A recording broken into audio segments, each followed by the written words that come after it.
coming to get you, Barbara. In Springfield, Oregon, dead Mopar muscle cars are coming back to life. Restored by Mopar master Mark Warman. Joined by his out-of-this-world cousin Dougie. Oh, hi, Mark.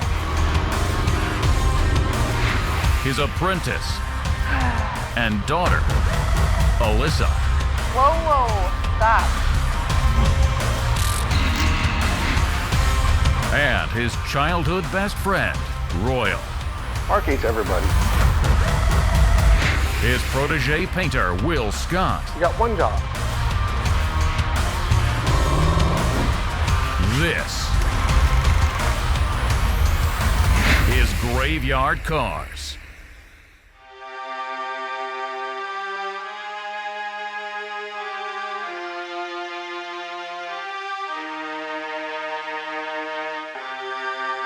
My name is Wendell Mulberg. I was involved in a structure explosion and fire in 1999, and my 71 Hemi Cuda was in the fire, and it was destroyed, and I wrapped it up, and I kept it protected for the last 18 years.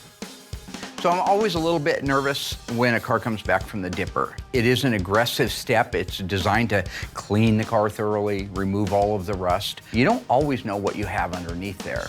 In the case of the Phoenix Cuda, I was pleasantly surprised. You know, when the car first arrived, you can see in the pictures that it was destroyed. I mean, most people probably wouldn't have took that project on. It was that bad. Every piece of sheet metal on it, referring to fenders, hood, doors, header, Dutchman panel, trunk lid, rear body panel, roof skin, both quarters, all had to be replaced. But all of the things that bolted onto the car, after laying them all out in inventory and everything, it was all ruined too. But talk about a really nice inner structure. Rear frame rails, front frame rails, torsion bar cross member, left and right, inner front fenders, the radiator support, the cowl, the firewall, all of that was in great shape. Now that's really important because in an E-body, the hidden body numbers reside in that weld-on front sheet metal. The core support and the upper cowl panel have those hidden body numbers in them. We didn't have to touch anything. All of that was great. The main original DNA markers, such as the front and rear torque boxes or subframe connectors and the pinion snubber, beautiful, didn't have to touch anything. We have that original DNA on that car. On the roof inner structure, because the firefighters had to walk across the roof of the car, the inner structure, and it was all hot at the same time, sunk down. So when you look at the original pictures of the car when it first showed up, you'll see that the whole roof was caved in back there. So that's the rear header, the quarter inner structure. They don't make those parts. If you recall back to our other season where we were building that black Cuda from the ground up, nobody at that time was making the parts. Now I understand they may be in process right now over at AMD, which is a good thing.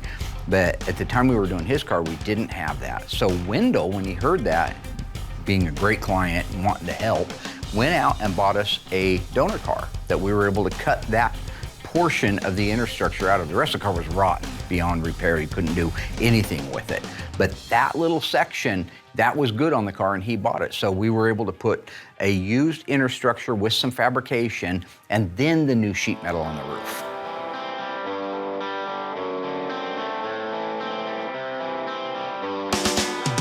Once we got all the metal work done, final fitment, all that good stuff, I'm able to go in there, seam seal every square inch of the car, and then start painting the inside of the cab, engine compartment. We put new quarters on it, so I get those painted and textured before they get put on. You know, at that point, the whole inside of the car is blue, everything is seam sealed and looks amazing. Doing the Phoenix is a lot like doing the Phantom Cuda. It became very iconic for this company because nobody could repair the Phantom. It was a huge build. We were able to do it. And it's the same thing with Wendell's Phoenix. Caught fire, got jumped on, fell on, blew up. Nobody was going to be able to repair this car other than us. But one of the greatest things about this is Wendell's an amazing guy. He treats everybody here with the utmost respect, very nice, very genuine. He loves this car, and when you see somebody that has as much love for that car as he does, it makes you want to build the car with that same amount of love. We do a lot of cars here. We have a lot of cars waiting. We got a lot in process. But when you have a guy like Wendell, you know, it truly is that much more rewarding. All in all, it's a great build going to a great guy.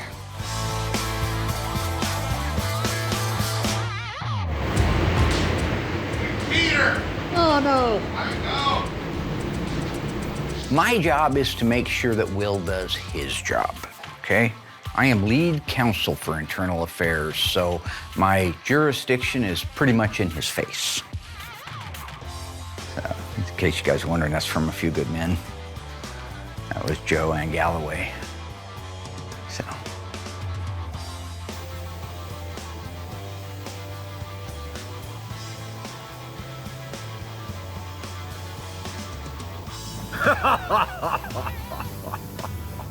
See, I know old Willie. I know old Slick Willie. I know he was gonna come in early and try to pull one over on me. That's why he showed up early, all right? That's one of his trademark little things, because he doesn't like criticism, all right? What I didn't know is the plot thickened because the new camera guy, he's the new director, he was the camera guy, was also in on this. They just keep it to themselves. Well, they can't keep a secret. I could see the look all over their face. Judas came in early this morning so he could get the car painted without my approval. There he is right there. Betrayal, which is the second chapter of The Stand.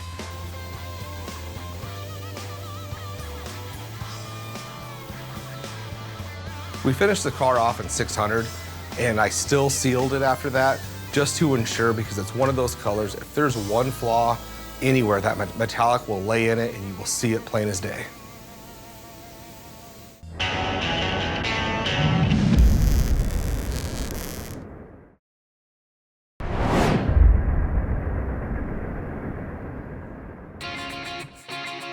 So this is a pretty exciting day. We are getting ready to fire up the 426 cubic inch fire-breathing nightmare.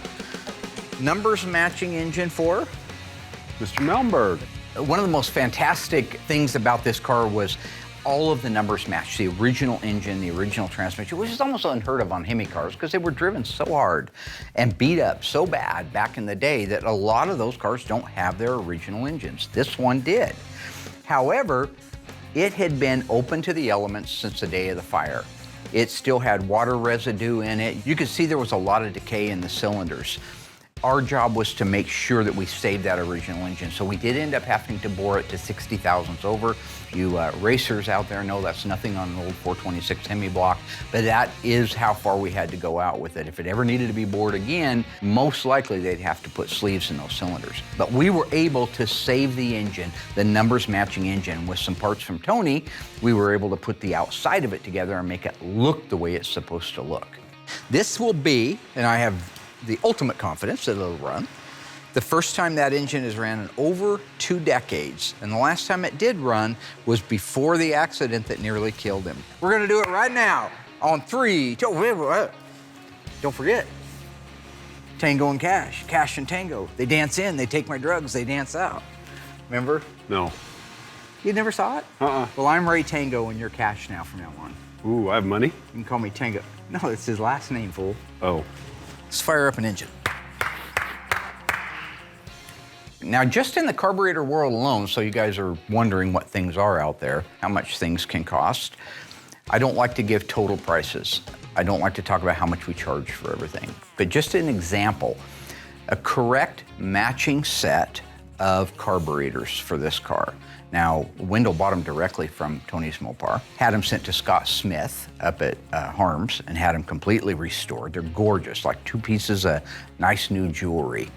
But they're getting over $5,000 for a pair of matching, correct 71 Hemi carburetors. That's just one small element of this build. All right, so first thing we're gonna do is crank it over and get the fuel up into the carburetor. Now, firing up a fresh engine, we have our protocol.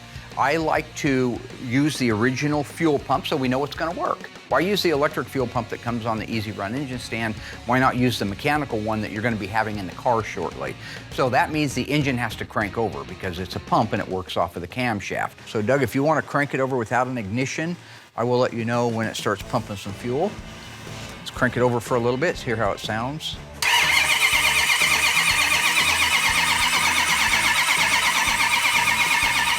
Hang on. I crank that engine over until I have fuel all the way up through the fuel vapor separator into the carburetors and spraying through the accelerator pump system. The other advantage of that is it gives the engine, without fire to it, no pun intended, without the ignition being on, I should say, an opportunity to build up the oil pressure. So when we do fire it off, we've got good oil pressure, we have fuel, and it should be an easy start. Nothing quite yet, go ahead.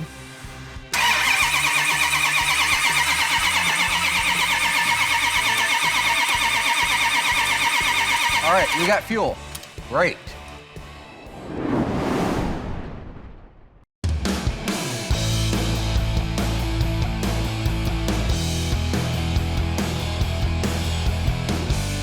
You know, the anticipation is huge because you want to get this done because this car is a big deal here at the shop.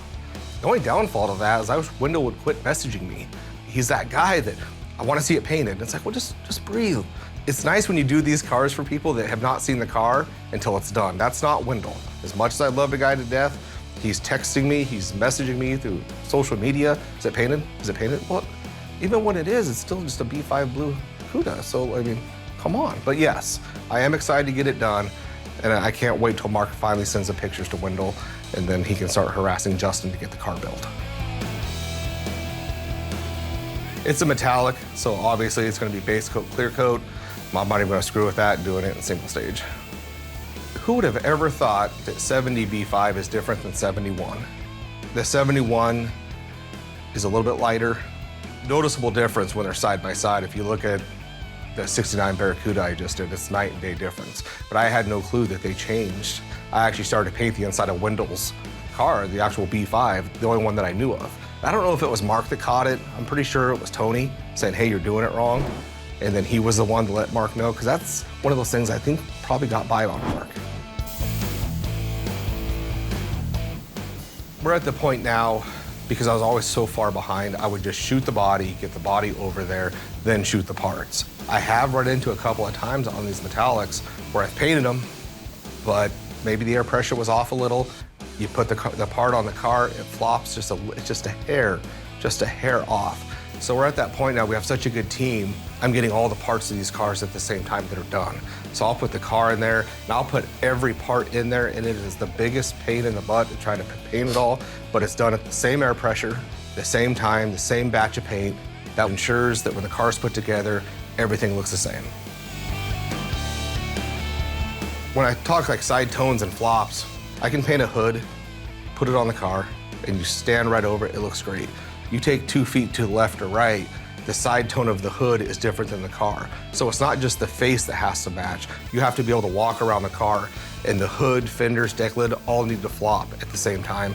And just the easiest way to ensure that is doing it all at the same time.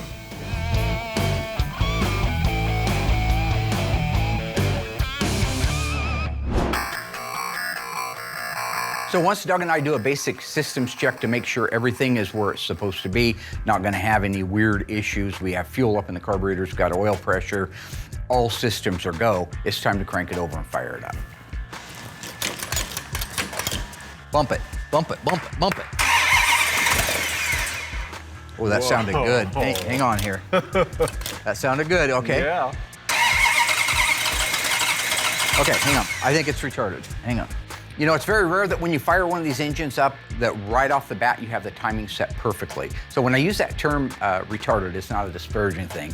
It's that you have advanced timing, correct timing, and then you have retarded timing. It means it needs to be advanced. The distributor needs to be rotated around till we can get it up to the zone where it runs its very, very best right before it starts pinging. I call that power timing.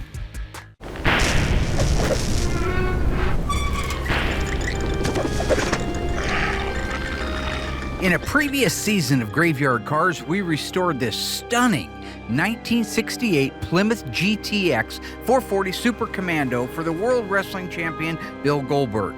The car featured a 440 Super Commando and a 4-speed manual transmission. What rear axle assembly came standard in that car? Was it 8 3/4 Sure Grip, Dana 60 with 354 gears, Dana 60 with 410 gears?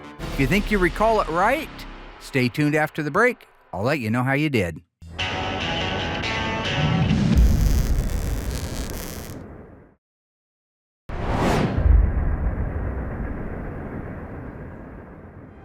All right, Ghouls, welcome back. How did you do on that one? What rear axle assembly came behind our 68 GTX for Mr. Goldberg?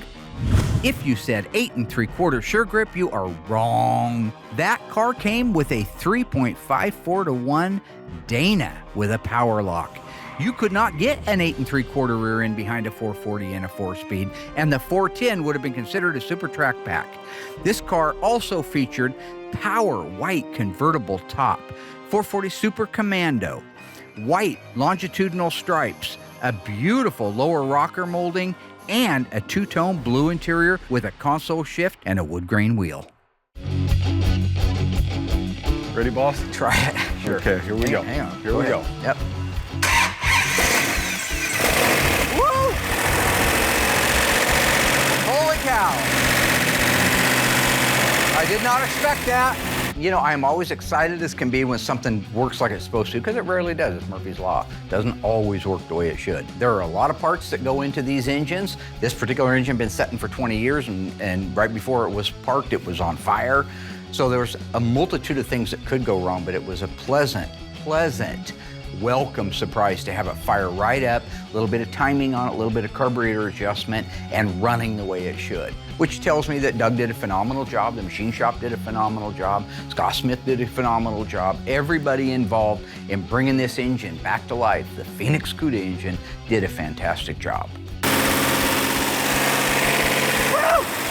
Yeah!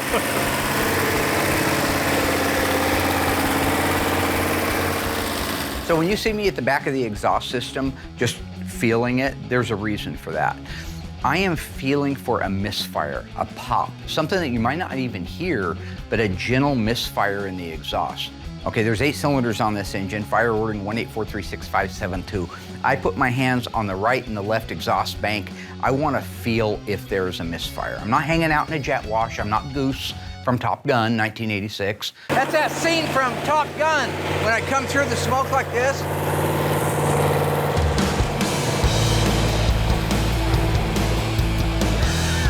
Going into a flat spin, and then he gets shoved into that canopy thing that just knocks the wind out of him. And then they go out to sea. Well, he's dead when he hits the water, which upset Maverick a lot. You know, he had a hard time. It really shook him. It's good. Love it. Listen to that. In this case, I had a perfect running engine. All 8 cylinders were firing equally.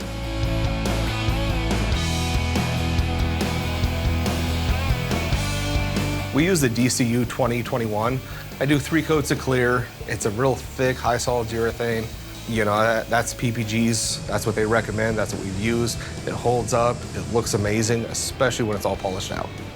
I use about 6 quarts. Depends how many parts and pieces are in there at the time, but about 5 or 6 quarts of clear. That allows me to do 3 coats. So I make sure I give it plenty of flash time. What I mean is, I'll put a coat on. Depends on the temperature and the weather, obviously. Make sure it's dry before you put your next coat on. You know, if you get out and start going coat after coat after coat, that original layer will not dry. You know, that's how you start running into solvent pop issues, metallic not laying out right. You put your clear on too soon, you'll actually run the base. It's crazy. So it's super critical. That flash time is important. And when you're doing a complete, most of the time, by the time you get around the car, it's almost time to do a second coat based on the weather. But that flash time, whatever the recommendation for whatever paint line you're using, stick with it and always stay true to your flash times. I'm excited to have this car done. I mean, it's great to have another car out of the paint and body shop, but to have his car done, he can quit messaging me now, which is amazing. It can go to assembly. Very excited to watch the whole process come together, and actually even more excited for Wendell to get here and have his car back.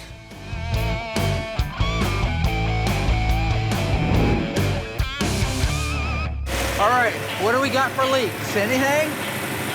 Got a little something over there. One little drip. Could it be the radiator hose? Almost 100 PSI. Since we invested in these engine run stands, it's actually called the Easy Run engine stand, if you're wondering, it has made life really nice for the assembly tech. When you run that engine, you're not just running it to make sure it's not misfiring or that the carburetor is full of gas and the fuel pump's working. You're looking for leaks, you're looking for rattles, you're looking for overheating, you're looking for all of the potential problems that an engine can have, except that you have the opportunity to fix it while you have full access to it. Instead of you put that engine in the car and you have a freeze plug that's dripping a little bit, you are screwed, glued, and tattooed. You are pulling that engine back out again, knocking that freeze plug out, resealing it, putting it back in, lowering it back down into the car. And when you do that, every time you do that, you run a risk of damaging them. So with the run stand, when you are done, you are done. Oh, that's incredible. 20 years since this thing almost killed poor old Wendell, and it starts right up. See that smoke burning off of their Pops? That's a fresh startup, so people at home, they can say whatever the hell they want. That's a fresh startup. The reason I always point out the burning paint off of the manifolds is because you can't fake that. When we paint the engines, we do it just like Chrysler did. We paint the entire engine with the exhaust manifolds on there.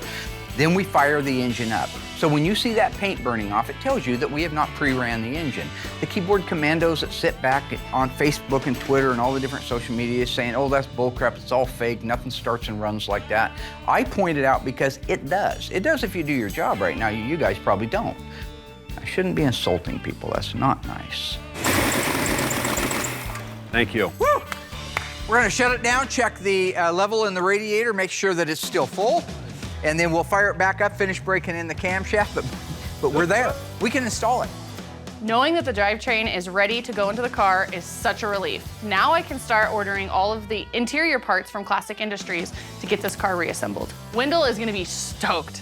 It's up to operating temperature, timing is set, power steering's topped off, oil's filled. It is literally ready to come off of the stand, go inside, get it on the assembly install cart, and put it in our 71 Hemi Cuda.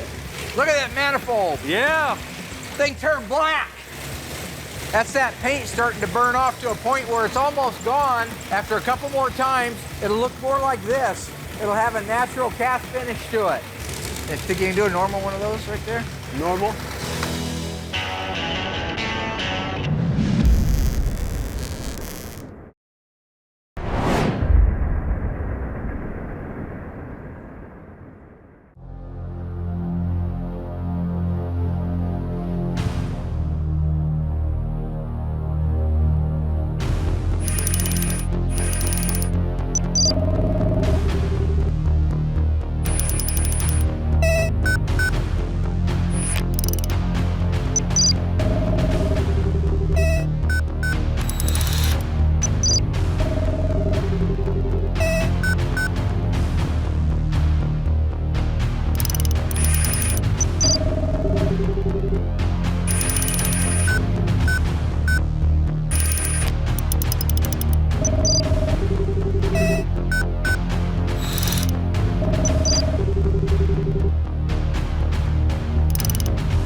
I'm John Howard with Stan's Auto Upholstery.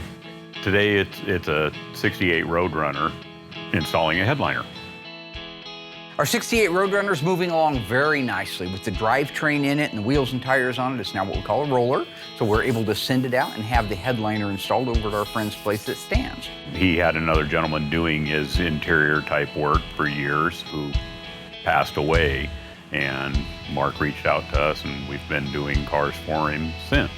You know, I admit that I miss the convenience of having Larry come over, because he did for years, 20 years, he came over to the shop and did our headliners, and he built the whole interior for our Christine, and he built all of the interior for our little dead wagon. Anytime I'm taking a rig over to Stan's, I always think about Larry. He was just such a sweetheart of a guy, and doggone it. Sorry if I go backwards on that all the time, but he was a good guy. He should get the respect he deserves. Now, Stan's Upholstery and I go way back, too. I hung my shingle in 1985, September 15th, 1985, and I would sublet cars once in a great while over to Stan's Upholstery, and John always did a phenomenal job. In the interest of nostalgia, Marty, who's doing the headliner, was there years ago when I was saying that we used to use them. Martin Goad, he is an employee who's been with me for 30 years. 35. So 35 years, I'm 35 corrected. years this year. He did the headliner and the carpeting in our 1970 Challenger RTSE 446-pack 4-speed Super Track pack car. He did our 1970 Dodge Charger, which was an Alpine White 446-pack 4-speed. Our 71 Cuda, back in those days, that was in Violet 383 automatic car. Again, they know what they're doing and been doing it a long time.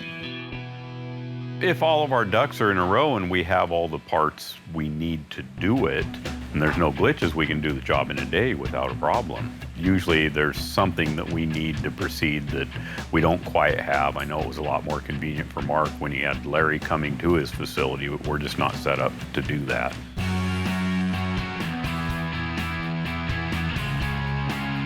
At the last minute, we had to add an inner panel that we didn't know was there, and I don't think he was aware of either. But it's taken care of. The headliners require a lot of finesse. You get a pull on them, get a certain amount of tension, and then you just keep pulling until you get all the seams to lay out straight from side to side, get all the wavels out of it. That's one thing I see on a lot of TV shows. When they show a car that's completed, they'll show the headliner and they're horrible. That's the downfall of a lot of vehicles that are restored. John's right on these headliners. There is a skill set involved in this. I've seen many cars at car shows where the headliner is loose, usually on an inside corner, like where it meets the sail panels at the back, it's loose, because they couldn't figure out how to get it tight there and not too tight somewhere else. Stands make sure they're perfect every time. I'm just about to wrap up this installation on this headliner on this 68 GTX. It's looking really good. The lines running from side to side are smooth when you look at them. There's no wavels in those, and there's no wrinkles in the headliner. The material should all be laying smooth, even though it's contoured. The trick to that is the tension that you pull onto it. It just takes finesse and patience.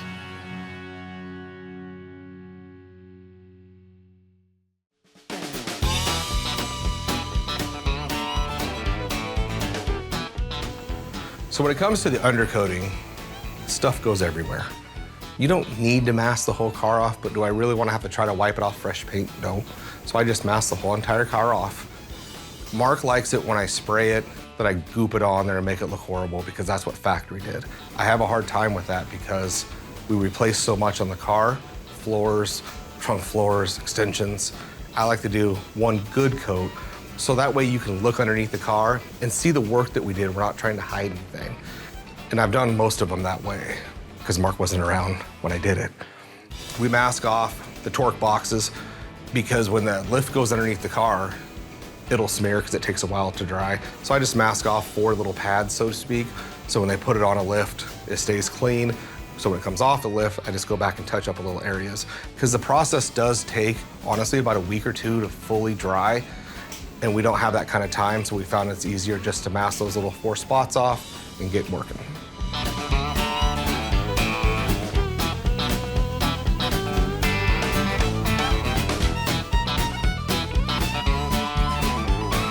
The car's in assembly. We're at the final stretch of getting this car done.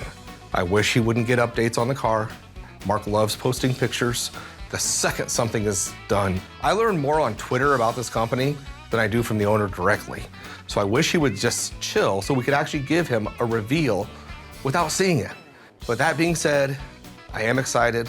So my job as QC is to make sure the car goes to the shop as smoothly as possible. So that means the car needs to go through disassembly to the dipper, back from the dipper, to metalwork, to the mudroom, and then over to Will. And then on top of that, we wanna make sure that the drivetrain is ready to go in after Will's done painting it, or else that's time we're losing as well. So having a good team on your side and making sure you guys are in sync is so important.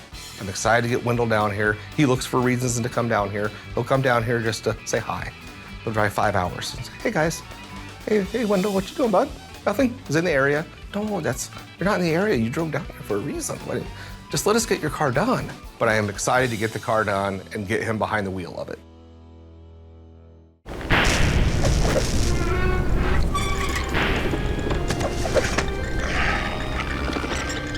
previous season of Graveyard Cars, we restored this beautiful 1969 Dodge Charger Daytona for Uncle Fester from the Addams family.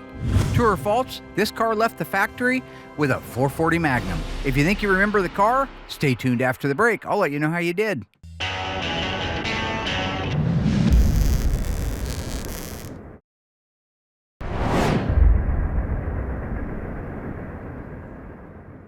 Welcome back, my ghouls. How did you do on that one? Do you remember this car?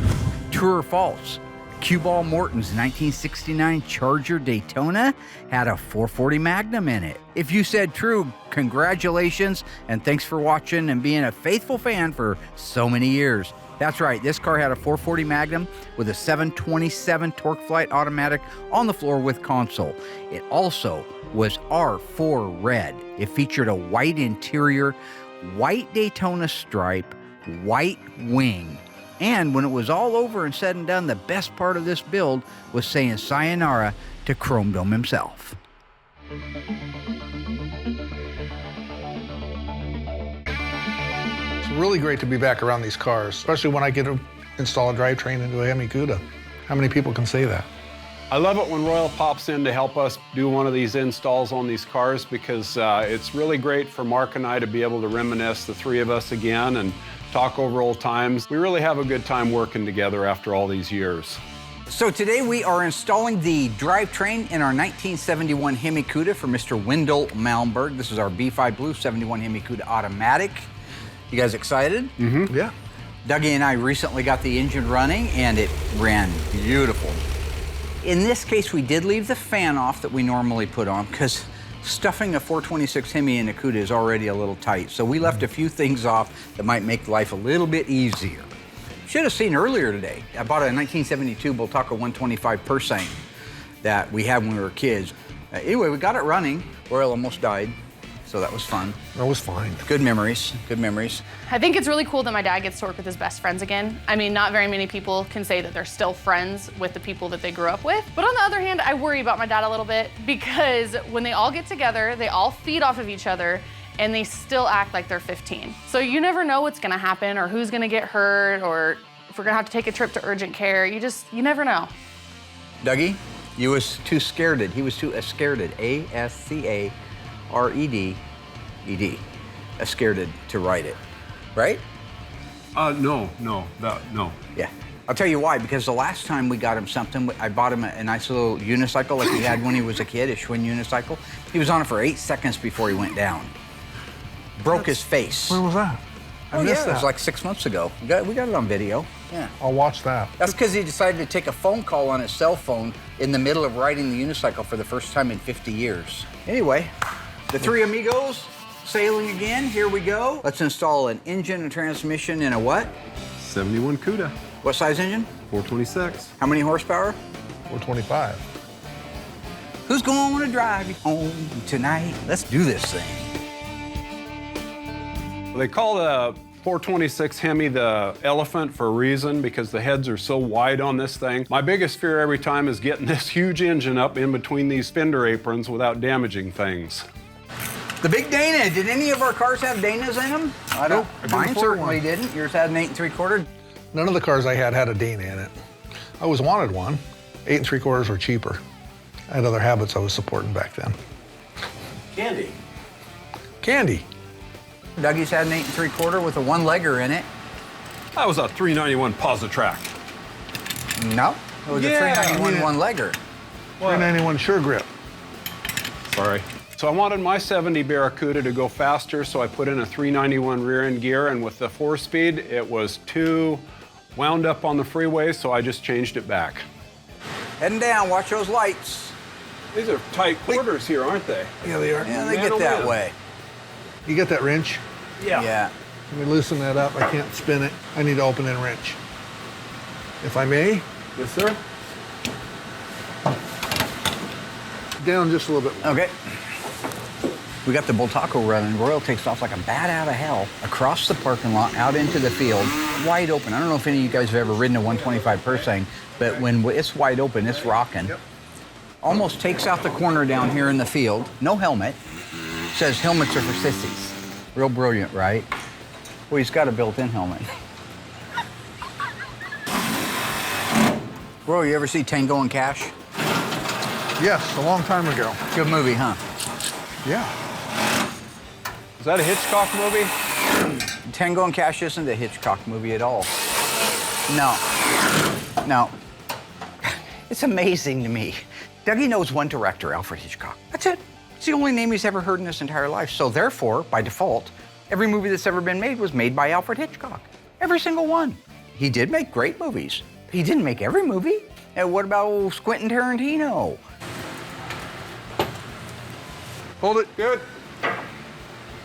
We got our Dana 60 installed, so they're just connecting the shocks right now. Oddly enough, little side note here for those of y'all out there who've got to do some hating.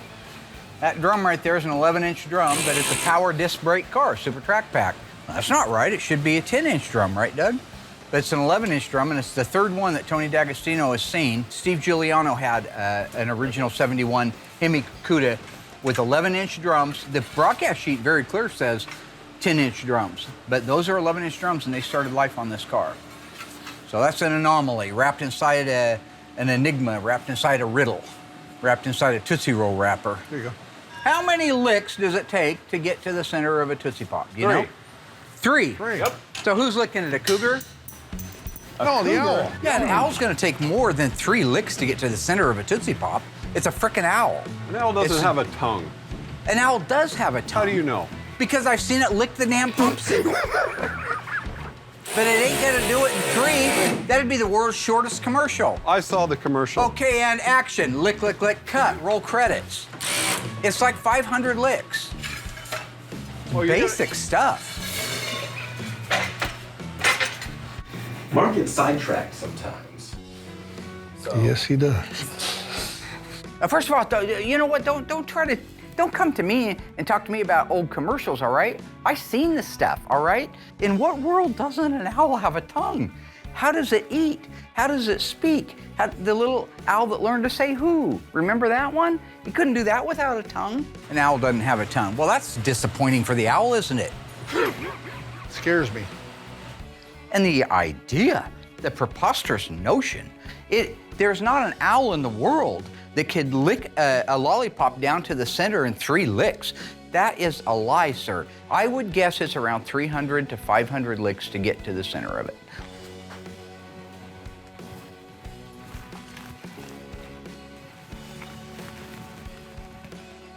Mr. Owl, how many licks does it take to get to the Tootsie Roll center of a Tootsie Pop? Let's find out. 1, 2, 3, 3. You know what? You can't cheat like that. Okay, you think you're so clever coming up with this? The owl did get to the center in 3 licks in the commercial, but he bit it. That doesn't count. No. You know, I'll write the damn company, because that's baloney. I want them to bring me an owl and a delicious, tasty Tootsie Pop, and I want that owl to lick it until it's down to the center. You know what I bet? I bet it won't even lick it. Aren't they damn vegetarians or something?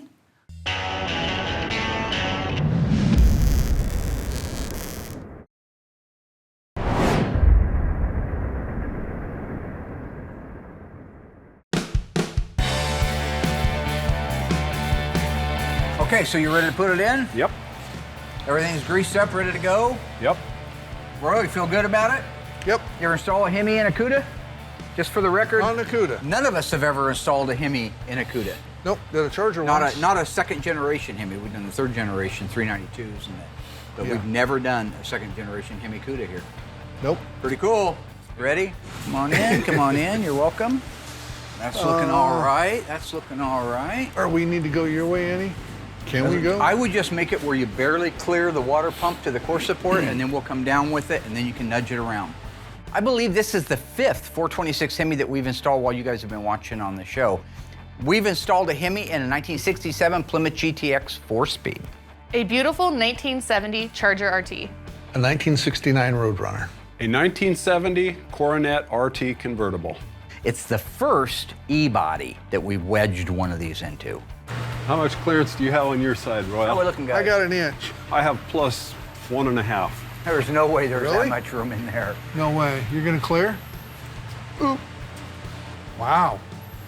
I've never had this much room. I gotta pull a dipstick. I know better. Good call. Yep.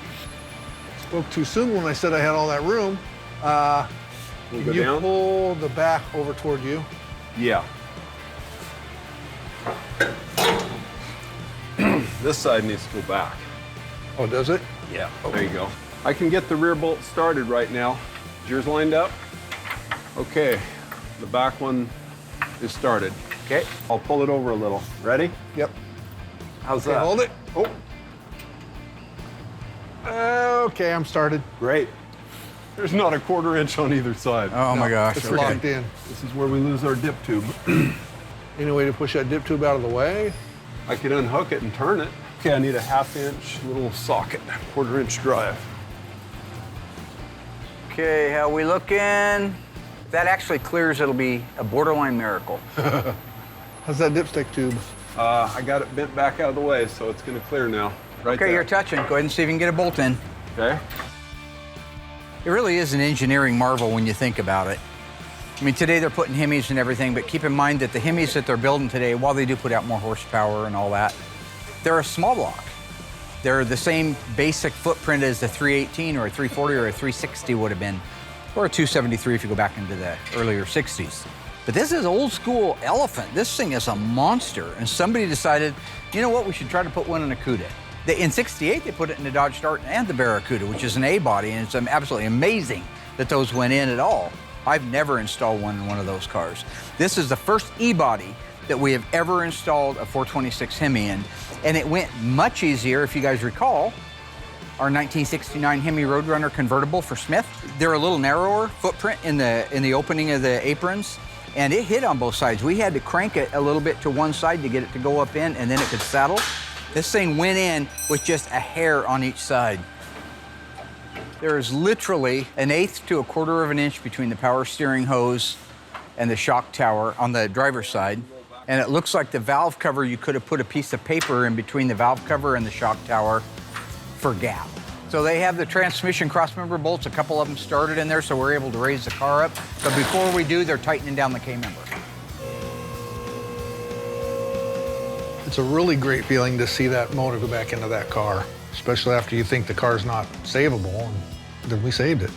It's just such a wonderful time to be able to work on all these cars together and reminisce our childhood together, and we're just having a great time.